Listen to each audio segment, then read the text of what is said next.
پارێزگاری کەرکووک کە ساڵانێکی زۆر لە ئەمریکا ژیاوە و زۆر باش لە پرۆسەی ئاڵوێری دەسەڵات تێدەگات وەک زۆرێک لە سیاسیەکانی دنیاش ئەویش چاوی لە هەر گۆڕانکاریەکە لە سیاسەتی دەرەوەی ئەمریکا ڕوو بدات و بەشی کوردیشی تێدا بێت بە تایبەتی دوای هەڵبژاردننی دۆناڵد ترامپ بۆ سەرۆکی داهاتووی ویلایەتە یەکگرتووەکانی ئەمریکا.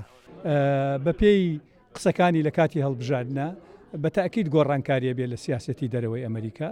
ئایا ئەو گۆڕانکاریەکی ڕێگیە و تەواوە یان هەندێشتی سەرەوەی گۆڕانکاری تیاکرێ، بەڵام گۆڕانکاریەکرێ لە شەڕدژی داعش، گۆڕانکاریەکرێ لە پەیوەندی لەگەڵ وڵاتانی تر، مەسەلەن دۆناڵد ترامپ زۆر توندە لەسەر مەوزوعی ئێران و ڕێکەوتنی ئەتۆمی لەگەڵ ئێرانە بۆ نمونە. جابێت چاوەڕوان بین زانین جاری وایە قسەی کاتی هەڵبژاردن و کاتی بەڕێوەبردن فەرقی هەیە. لە پەیمانگای واشنگتۆن بۆ لێکۆڵینەوەی سیاسی بارودۆخی شاری کەرکووک کرۆکی باسەکەی بوو بە تایبەتی کە داعش چەند کیلۆمەترێک لێوەی دوورە.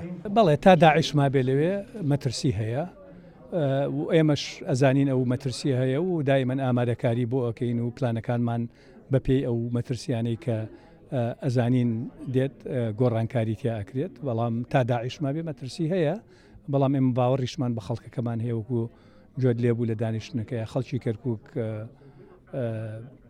تایبەتن.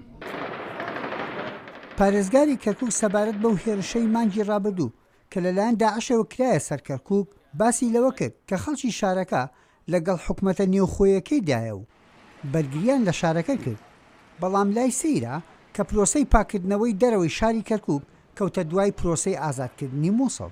لەوانەیە هۆکارەکە سیاسی بێت، مووسڵ گەورەترە و دەنگێکی گەورەی هەیە و شوێنێکی گەورەیە و خەڵک زیاتر ناوی مووسڵی بیستووە لە حەویجە، زیاتر سیاسیە هۆیەکەی، بەڵام لەوانشە شتێکی تر بێکە من نەیزانم. دوای نەمانی داعش چاوەڕوان دەکرێت گۆڕانکاری سیاسی لە عێراق و ناوچەکە ڕوو بدات، بە تایبەتی لەو ناوچانەی کە پێکهاتەی جیاوازتیای دەژین. یەحیا بەرزنجی دەنگی ئەمریکا، واشنگتن دیسی.